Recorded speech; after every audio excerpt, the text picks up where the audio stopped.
How about this? Can you hear us now? Does that make a difference? Does that make a difference? I'm just saying words. Yeah, we're just... Yeah.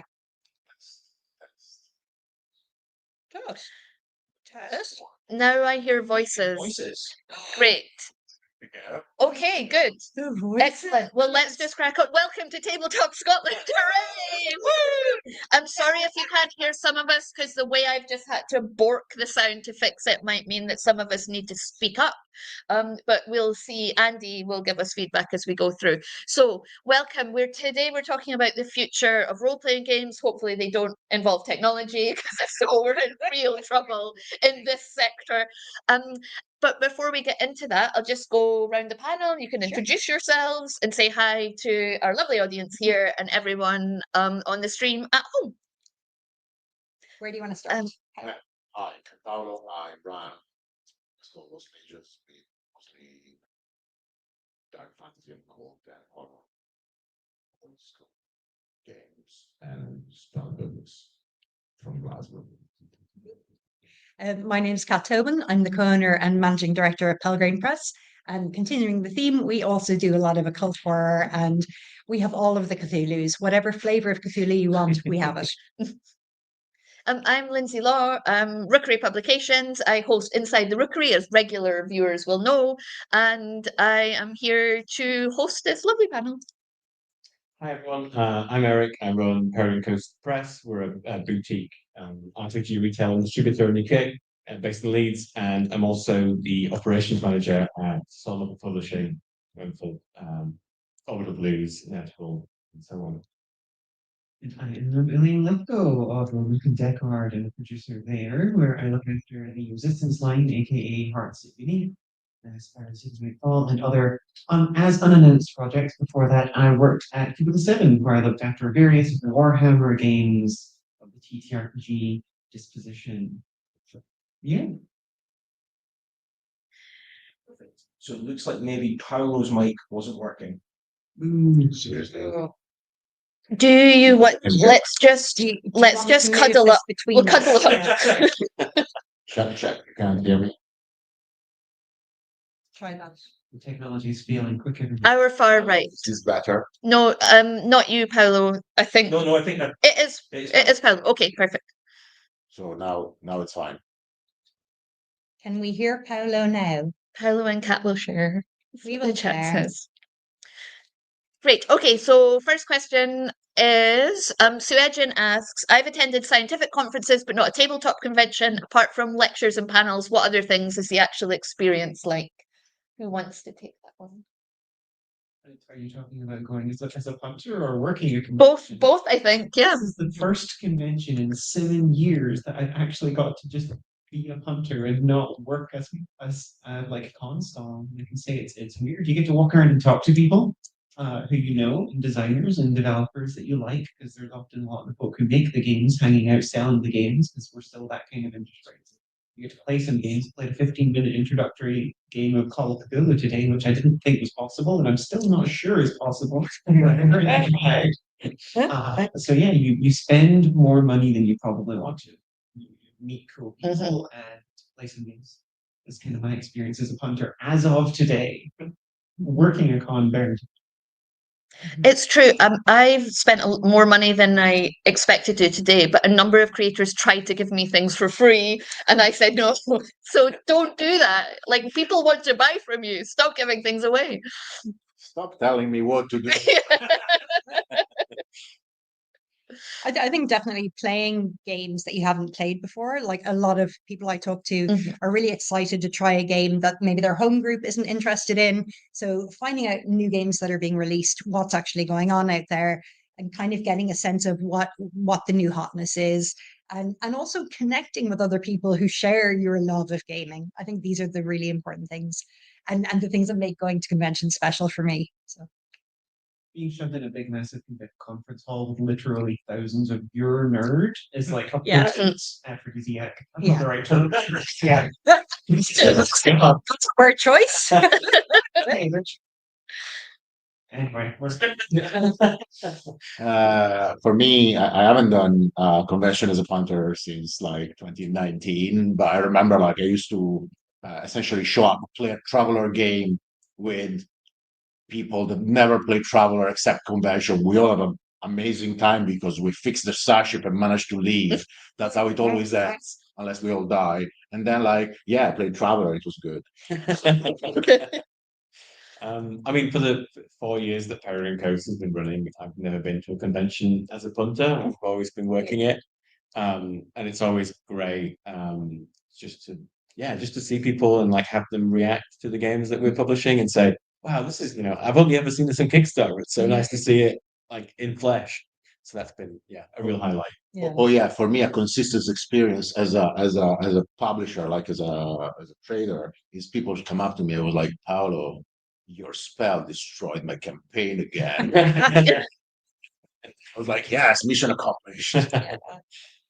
No, It's a very lonely job sometimes when you're just sitting, because I think a lot of like TTRPG writers, designers, publishers, and even often work fully remote, which means spending about 80% of your work life alone in a room, convincing yourself you're not crazy and that people actually care about this. So yeah, the cons are like the best place to go, where you're just like, oh, there's actually real humans who play these games. Like one person coming up to you at a con saying, your spell ruined my campaign, or I really love like your layout or your design or whatever, is worth like hundreds of anonymous 5-star reviews, I think, online. Yeah, absolutely.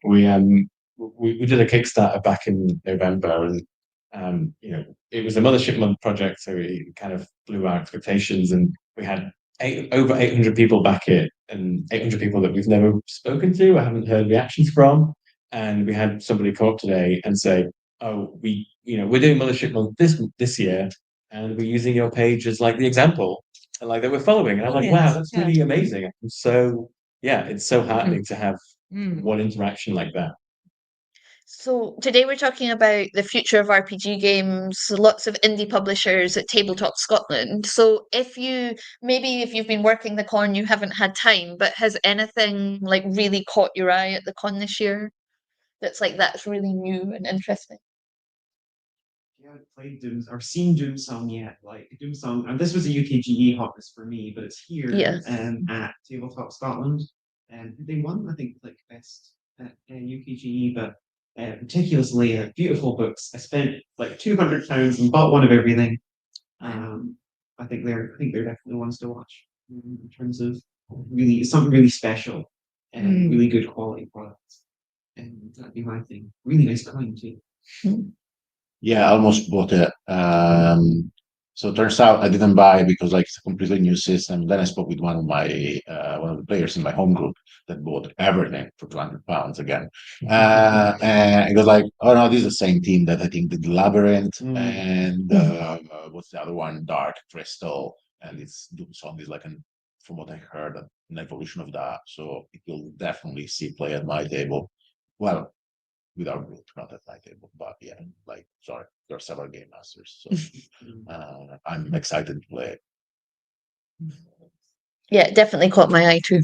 It's beautiful layout. Like old woodcut art and stuff. It's just like gorgeous. Looks like a lot of little gimmicks in them too. If anyone's not picked up the Dark Crystal or the Labyrinth games, especially if you're particularly interested in just like what you can do with a book that you can't do with any other medium, they do so many really interesting little tricks with like fold out pages, like indexes that fold over, transparent GM overlays that go over puzzles and everything like that. Just lots of really interesting little gimmicks that make those books a delight to read. And even if you never take that game to the table, it's a beautiful artifact to just read directly. Who was it you said published that? Like, where can people get that? Caesar Inc. Okay. Yeah, Caesar Inc. Doomsong, worth looking at. Yeah, they're dressed as monks. They're not us dressed as monks. Other guys. That did cause a bit of confusion earlier when we were getting confused between the two kinds of monks that were at this con. We're the kind that drink beer and scribe, and the guys are, curing the plague and stuff. I meditated whether I should show up dressed as a cultist this time around, but then I would make just too much confusion. Or LARPing cosplays, selling books. I was almost about to do a show and tell. So a friend of one of my colleagues, Ibrahim, came up to talk to me about his game, which is Beyond the Veil.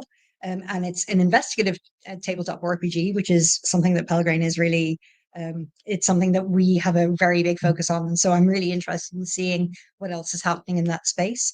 And this one I thought was really, really cool because there's a really big element of collaboration in it. So it's not just that you're a group of people all trying to solve a mystery. It's really the mechanics directly support the characters supporting each other in what they're doing. So you get mechanical bonuses based on helping other players. Which I thought was like a really lovely, because the design goal with it is to be a cozy RPG, to be a cozy experience. And I really like that kind of sense of collaboration and being mechanically backed up as well to further that kind of cozy mystery, all in it together kind of vibe from which makes some of my favorite mysteries. So this is something that I'm really excited to have a look at. So yeah, from Icon.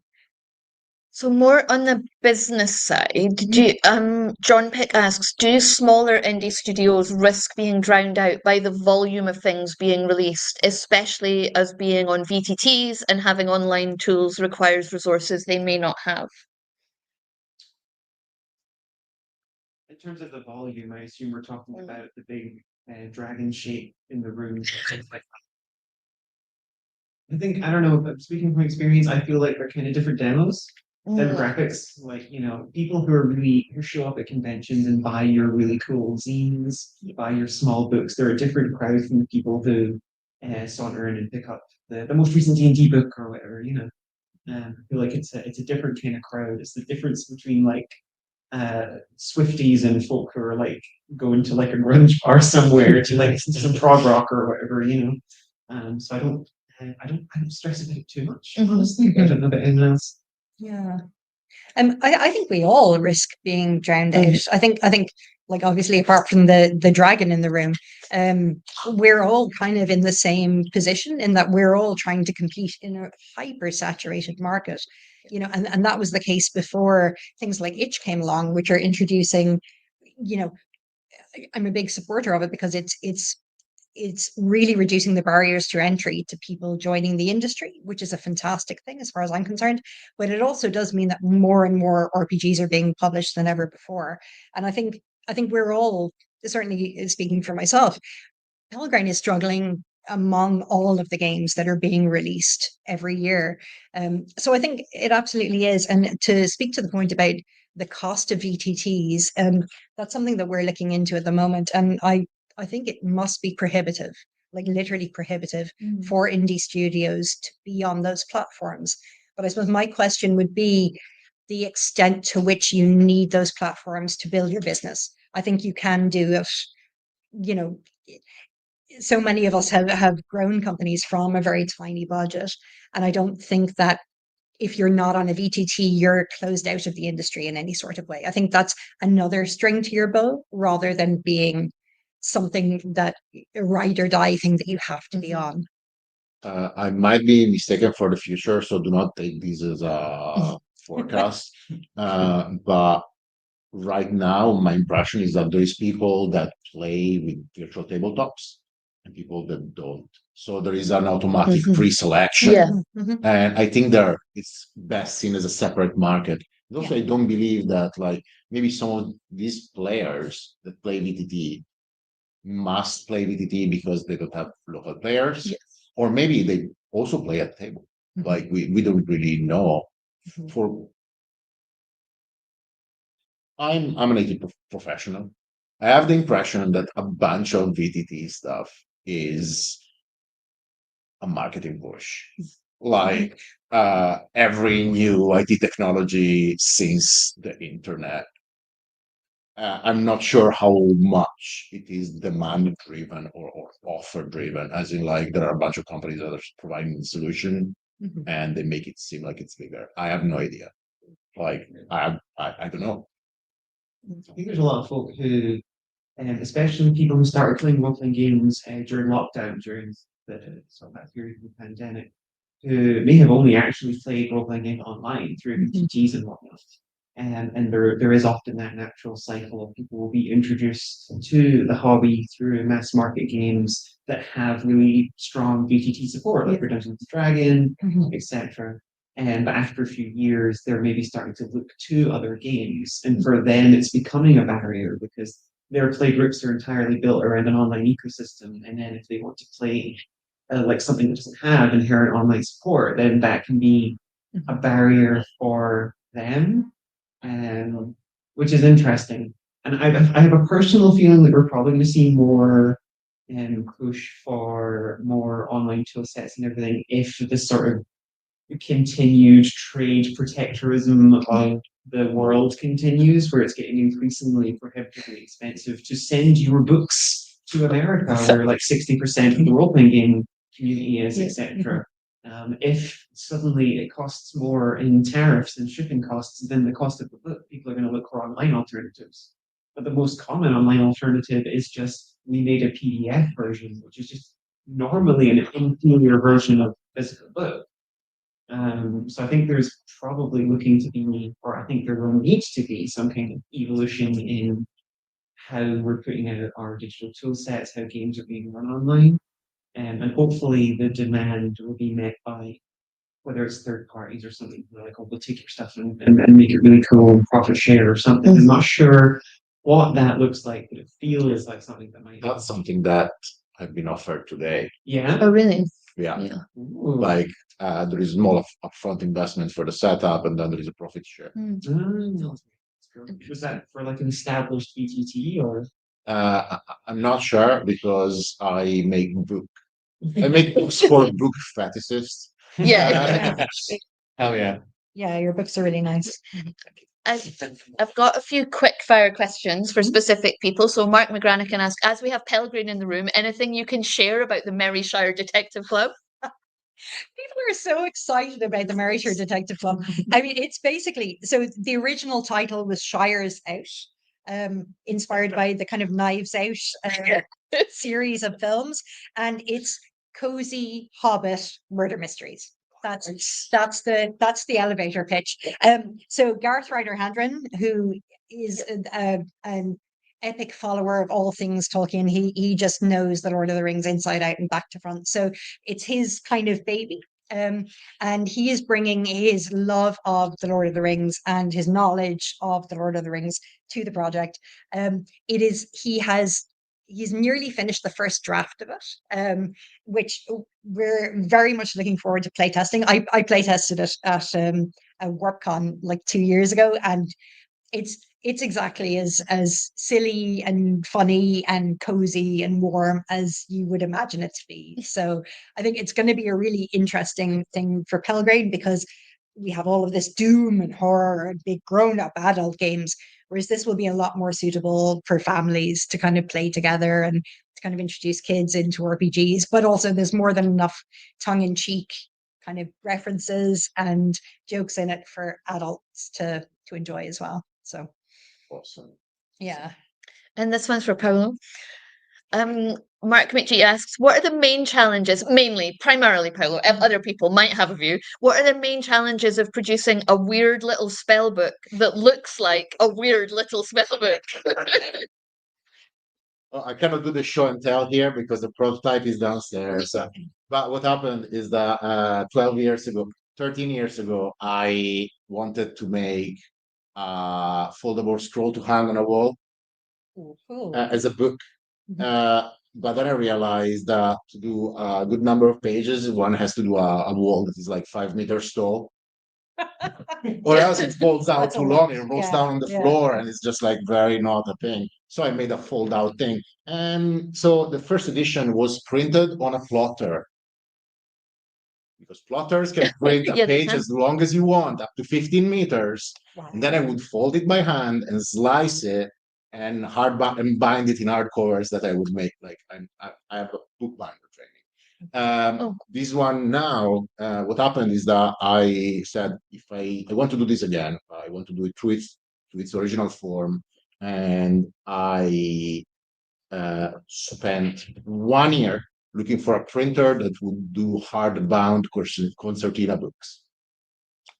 hardbound concertinas. concertinas. Have you seen the prototype?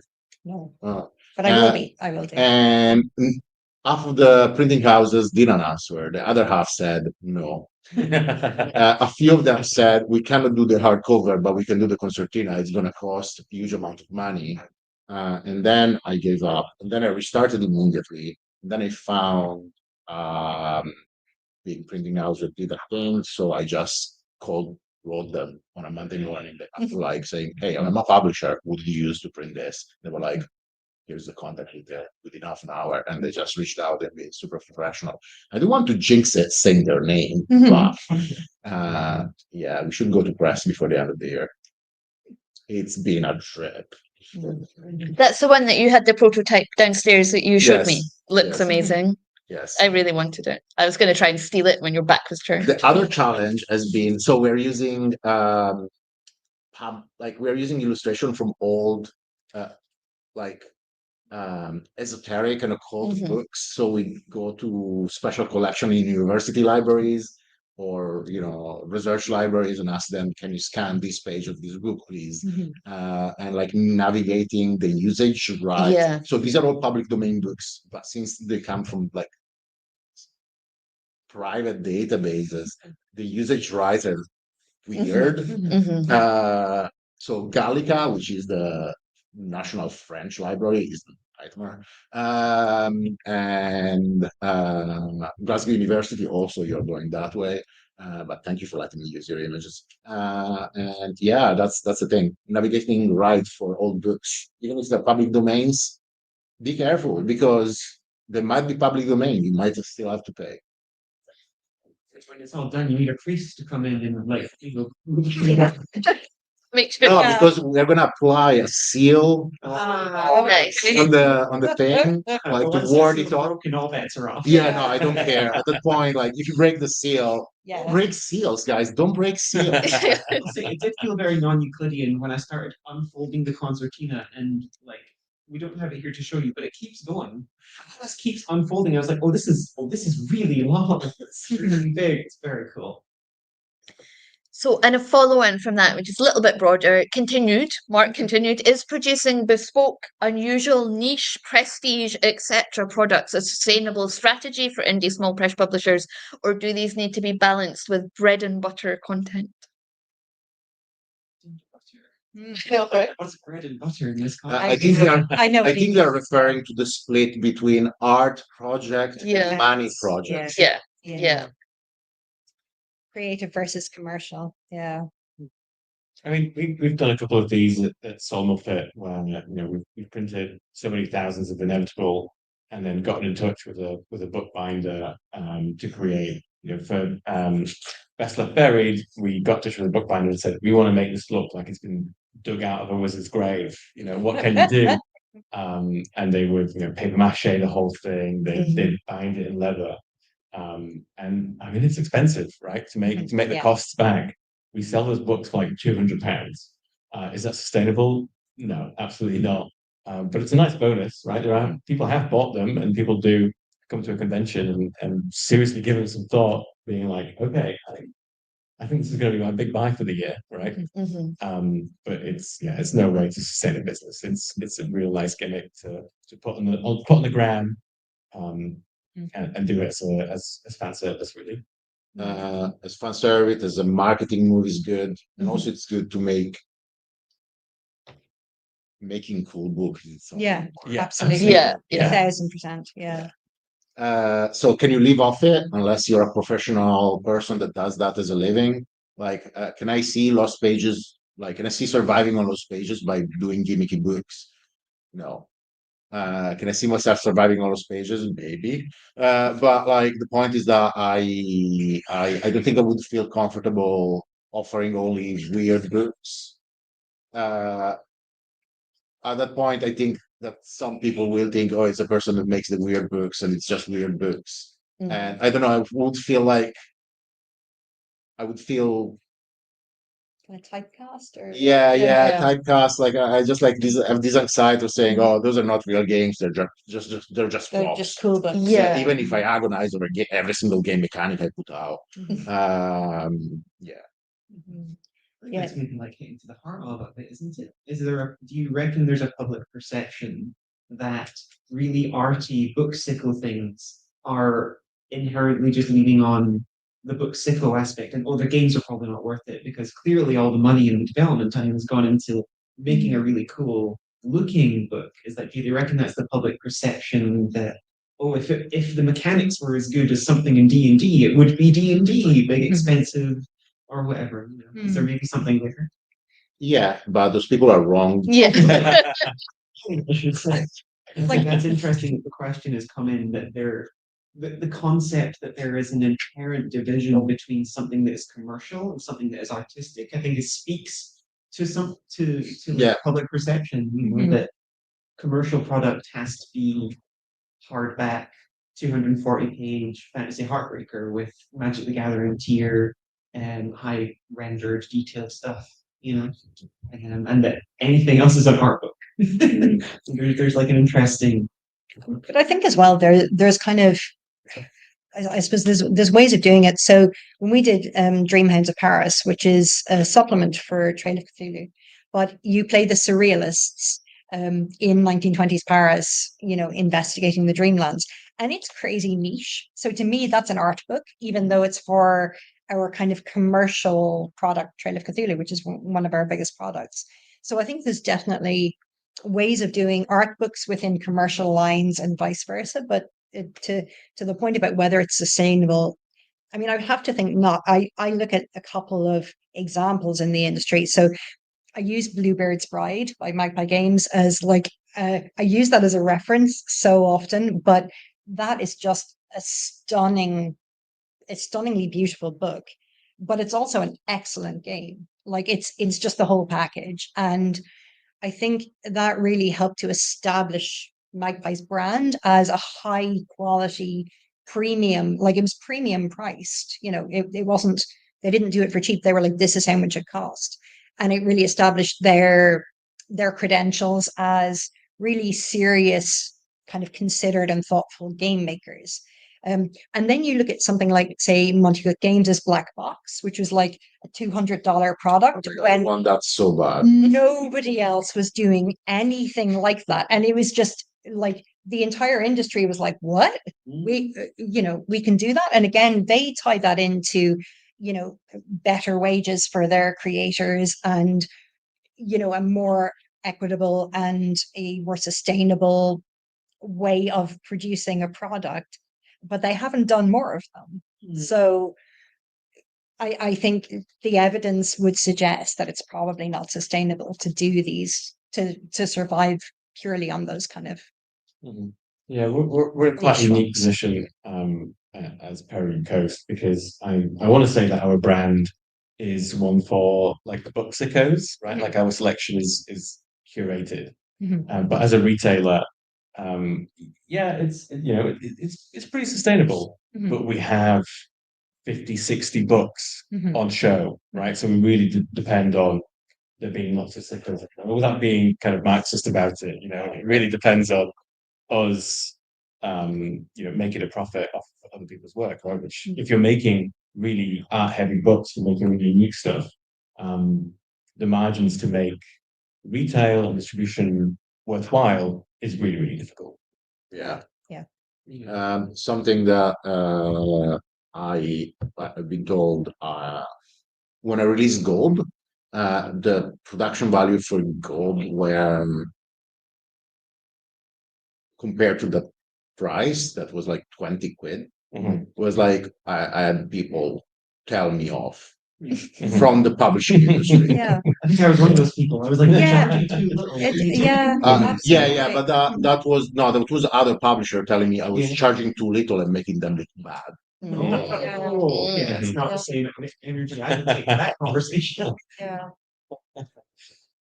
But you can make beautiful books on a budget. Like you can. It takes a lot of work, and I don't pay myself. And it really helps if you're not paying yourself to do it. Yeah. I don't technically pay myself a wage. I pay myself with dividends. So it's I don't need those pages to survive. I have another job, but those pages contribute a good section of my wage. Yeah. So let's talk about crowdfunding, but specifically, John Pick asks, are indie games designers being harmed by large publishers also using crowdfunding rather than just releasing their projects? And are volatile shipping costs starting to put backers off? Oh. Do we want to split that into two? Let's leave shipping for after. What do you think about big companies also using? I'm gonna say yes and drop the mic. I don't want to name names, but Steve Jackson Games Kickstarter doesn't belong. Yeah. On Express also probably doesn't belong. That's me being bitter. Why? Are you telling me Brandon Sanderson doesn't need to crowdfund a game? Yes. Yeah. On the other hand, it's become a pre-order platform. I'm sorry. Yeah. I know legally they make you take 75 different check boxes saying this is not a pre-order.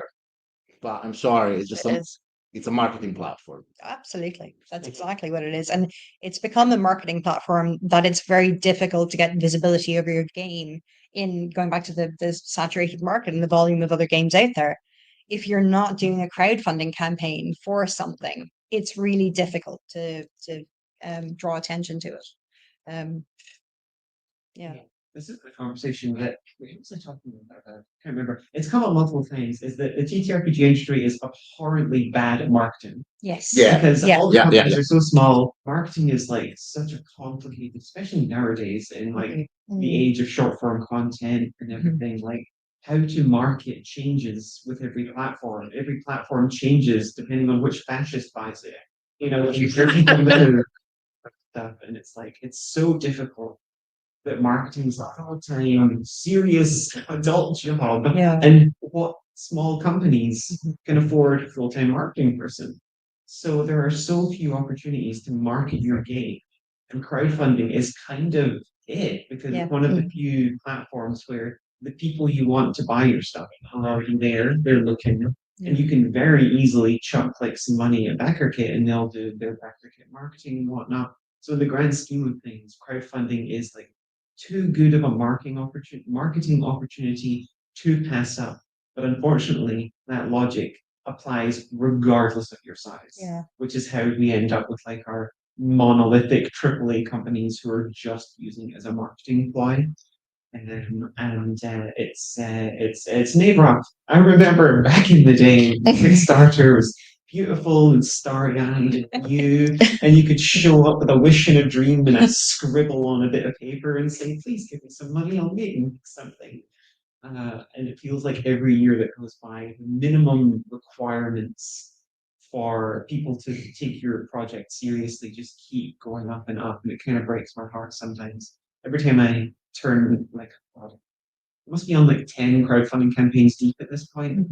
And I swear, every time I boot up a new crowdfunding campaign, there's a new step of bullshit that you have to do. I was doing like the most recent one for Heart, and we booted this up and everything. It's like, oh, now you have this is on BackerKit, and they're like, oh, there's a preview page or a teaser page or something. I'm like, cool, great, but that's separate from the pre-launch page. I'm sorry, what? Exactly. We now have 2 stages of marketing to do before the campaign launches. It's insanity the amount of work and effort that goes into these things.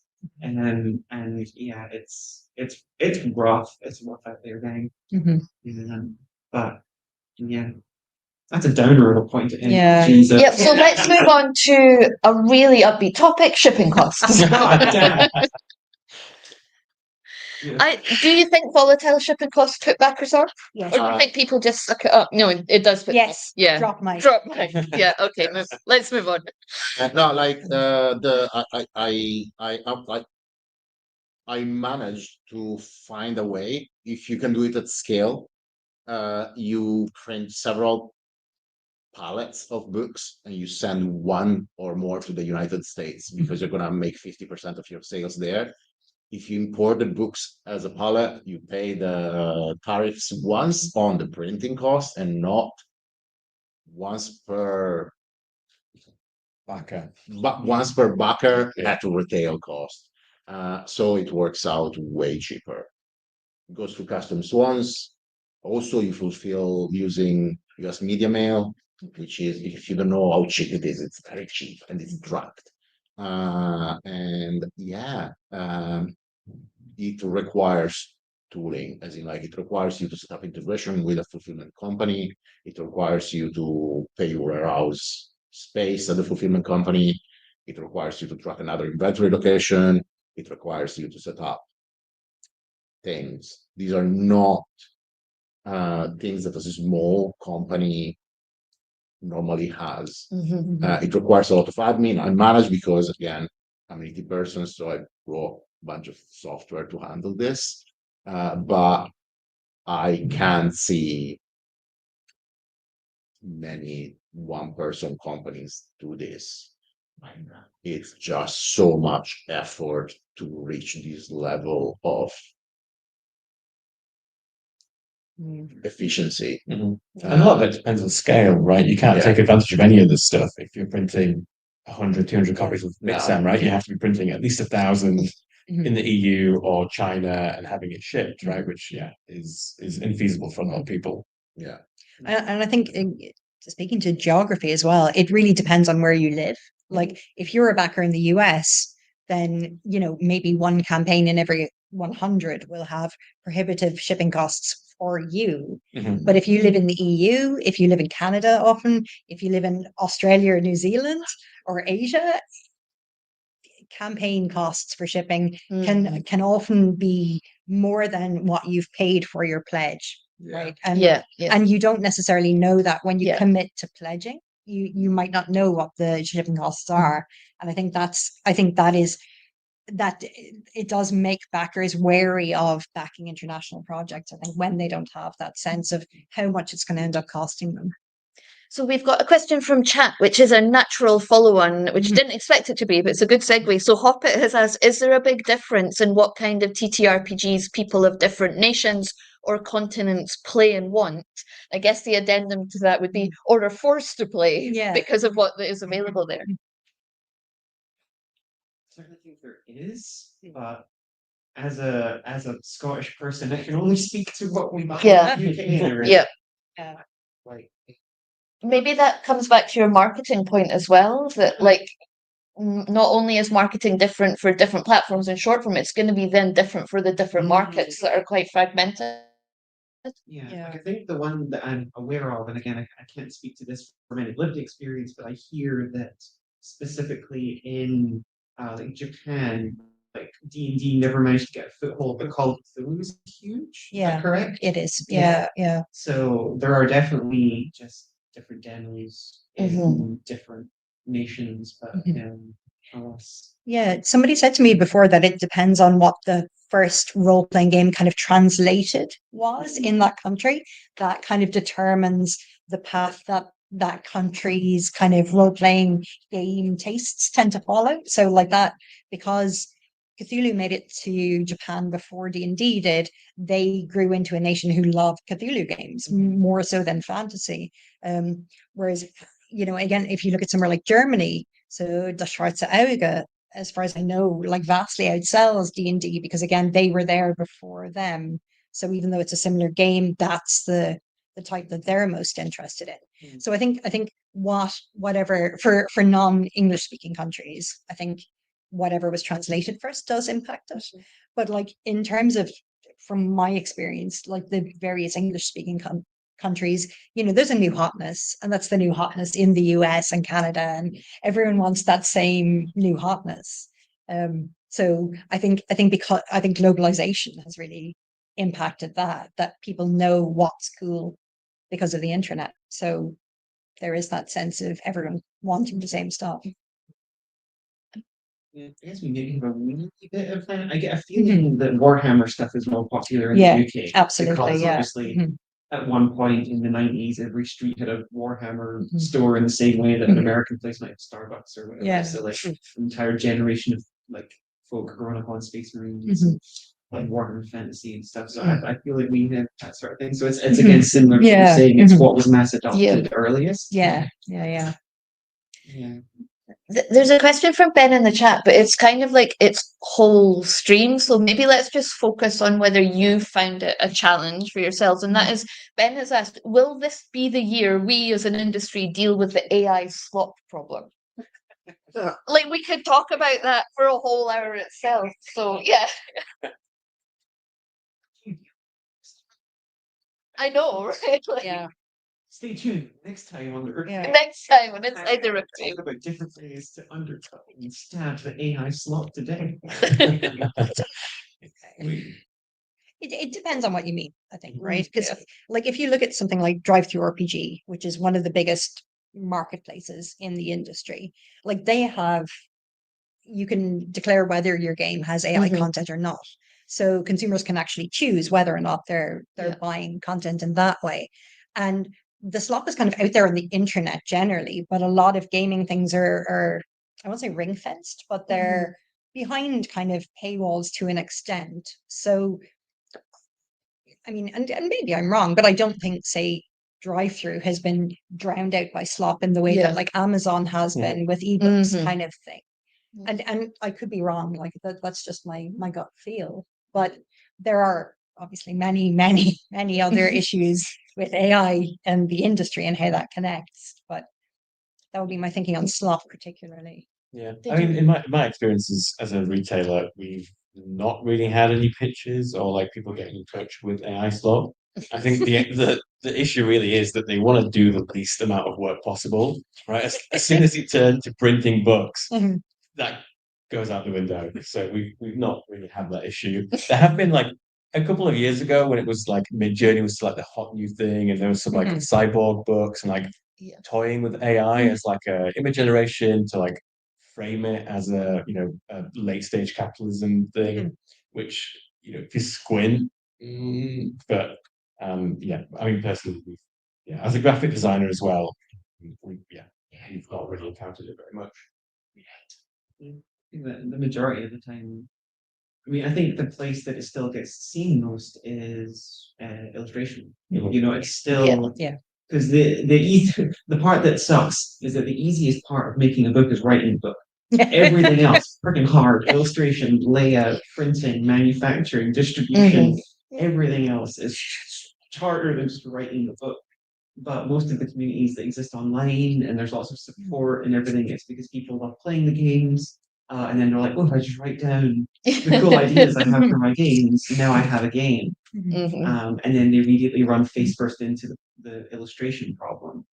And if you're not an illustrator, if you don't have friends who are illustrators, I can understand the allure of the button that will make me a picture that I see in my mind. So I think that's still primarily where it's showing up the most. Like I've seen a few laughable sort of, hey, I've written a 10,000 word book and it's clearly AI slop. But I think those are much rarer and less insidious than I've pushed a button a couple of times and generated all the imagery from the book. And that's sort of tying in further to like the devaluing of illustration and artists in general. And because illustration for professional illustrators is expensive and it's hard. And where am I going with this? I don't know. I don't know how you stop people trying the easy route. Well, I think it's like platforms like Drive-Thru RPG, publishing houses can put quite strict guidelines in. Will you take those products? If you do take them, they have to be declared. The consumer gets a say in what they consume, and that's key. And vote with your wallet. Vote with your wallet, for sure. A problem that I see is that they can just lie to producers and just put AI slop in it. It's borderline fraud, probably. It is, I would think. But I think it's difficult to enforce. And an issue that I've kind of come across, which is really, I'm not a very visual artistic person. I'm not great with visual art, but we have had artists who have done a large part of the work using AI and then added bits to it, but it still has, the AI slop kind of issues, like the 6 fingers or, that kind of thing. And so there's a it's not just as a publisher that you need to Yeah. be gatekeeping. There are so many different ways it can be used and integrated that it's really hard to gatekeep it the whole way down. You are, like Paolo was saying, you are kind of depending on people to be honest about what they're doing. We've always tried to be like 100% honest about anything we've done with it. And that's kind of as much as you can do, and then let the market decide, because capitalism. So Anna Keats says, I remember Eryk literally chucking out a shipment because it contained AI art. We love people who stand against lazy, stolen slop. We've got another question which I'm going to mention, but again, it could be a whole stream. So if anyone wants to come back for their own personal stream to talk about their work in this question, please do. But I'm going to read it out because Biofoot did put it in ages ago. A different question. How would you build a game system that is both simple enough for beginners and really crunchy when you get into the weeds? So, how long do we have? Not long enough. Next year, there will be 32 parts course with lectures by all of us. Yeah, let's do it. So that's a very difficult question that a lot of people struggle to answer. So the way I do it is that I play with 1980s 7 chips, like about D&D rules. And they're very small, very simple. And then I keep on throwing extra layers of stuff in the game, as in content that behaves in weird ways. This way you can how do you say, you can keep on adding layers until the chaos energy of the gaming table is at the desired level, as in check consensus with the players at your table. If they start to complain that it's like, this is too much, and they cry a little bit during sessions, just tone it down a little. It's an interesting question, because if the question is how do you take something that's mechanically simple and then make it crunchy, I think the best places I see this happening are more kind of the reverse, where you can have quite a crunchy game, but then someone will put out like a quick start or a starter set that has streamlined rules, pre-generated characters. They maybe cut out some of the more complicated stuff, and that can be a really good way of onboarding people. Because if I guess that's the question back would be, why do you want this? Do you want it? Is this an onboarding tool? If it's an onboarding tool, perfect. You do a streamlined version of the game, quick starts, and then the real game has more crunch and more tactics and whatnot. And you're tutorializing them. But if the actual intention is that it is, if you're looking at it from like a war game, a skirmish game, or something like that, where you're wanting a faction to be more mechanically crunchy or whatever, like from a card game, it's more mechanical. You're giving people levers to turn on and off how mechanical they want their particular experience at the table to be. Like if you think of your average group of D&D players, barbarian runs in and hits things with an axe and maybe rages, whereas your spellcaster is balancing multiple resources and has 15 different spells. Those are different levels of crunch at the same table. So that's the real question: is what's your intent behind multiple levels of crunch? But that's pretty much the same approach as I was mentioning before. Like you have different level of complication, and you can add them or remove them. Like the typical thing is like you add more and more classes, or like you add more and more faction to war games, or like you add more and more expansion. I don't know, in Magic the Gathering, like some colors are inherently more complicated than others. Yeah, we're really big fans of the optional rule. Yeah. So you make a kind of a fairly streamlined game, and then you have optional rules in sidebars that you can include into the game to make it more crunchy, or you can throw out the window if your table aren't that interested in it. And I feel like that, again, talking about kind of levers and allowing players and the GMs to kind of select what option of crunchiness they want. They can load on these, like I'm thinking of toppings on pizza, right? You can just load on all of the crunch that you want, or you can just have a plain old margarita if that's kind of what you're interested in. And I think that's a good iterative way of adding the crunch back in. Yeah. Quick question for Kat. Any chance for more book hounds? I love bookends so much. Yeah, it's so niche is the thing, and we've done individual bookends adventures, but in terms of more content, let us know the kind of thing you would be talking about. Okay. Right? Yeah. Because we could do more adventures, absolutely, but it's a fairly self-contained setting, so it's hard to know how to expand it out. Yeah. What is Bookhounds? So Bookends of London is a setting for Trail of Cthulhu, and basically you play, the way in a classic Cthulhu game, you have all of these tomes, and they're the things that the bad people get, and they, cast spells from them, and they use them to summon great old ones and all of that. So in Bookends, you play the people who buy and sell these books and these tomes. So you're kind of trying to keep them out of the hands of the bad people, Wait, are you while telling me- also are you running telling a me- bookshop. Are It's you your telling me books. is Book Seekers? Yeah. Are you telling me it's Book Seekers Yes. Call of Cthulhu? Yeah. Book Sickles, So- Trail of Cthulhu. Yeah, absolutely. Yeah, subtitle for the podcast heading is just like, book sickos. Yeah. So we've only got this room till past, and we've gone a little bit over. So I'm just going to ask one more final question. A big thank you to everyone for coming, for the audience for coming in the room, and everyone online. As always, thank you to our patrons who keep our stream beautifully ad-free. So cons are very exhausting experiences. Do you have a set of protocols, food, gear, outfits? What's your con survival tip? That's a great question. Good shoes. Yeah, Lots of water for me. lots of water, protein bars. Have breakfast. Mm. Bring your medication, which Yes. I've been without for 10 days at this point. I'm sorry, I've been running without ADHD medication for Oh no. for almost 2 weeks. Also, if you can bring like one of those gym mats that you can buy for home, like they're tiles, Floor tiles, yeah. floor tiles, Yeah. those really If help you're an a lot exhibitor, yeah, absolutely. because you floor will tiles. stand and talk to people Yeah. a lot.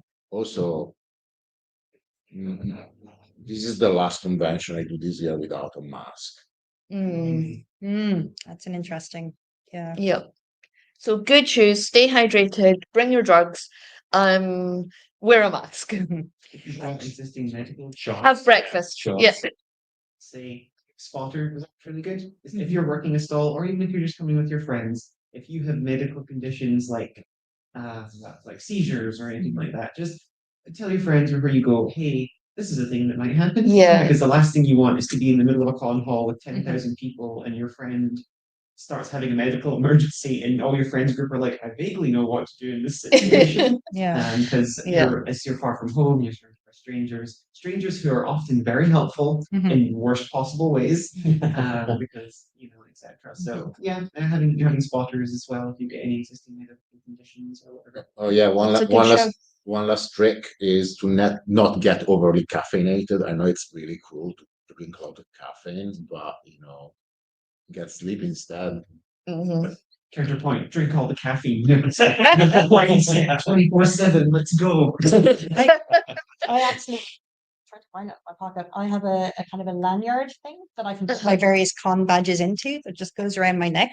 And I can put like business cards or pens or post-its or safety pins or lip balm, anything like Hair that. bubbles. Hair bubbles, Yeah. anything. Needed one of them It's like a today. little mini kind of bag that you can have on you all the time, and it's also got your badge. Yeah, have a Caitlin. That's my top tip. Yeah, they saved us today. So thank you so much to everyone. It's so sorry we couldn't talk for longer. I could have talked to like all of you about things, so you'll have to come back on. I'm sure the audience will love to have each one of you on to talk about like your specific work, your company, and everything that you do. But until the next time, good night, goodbye, and caw-caw, caw-caw. See you soon.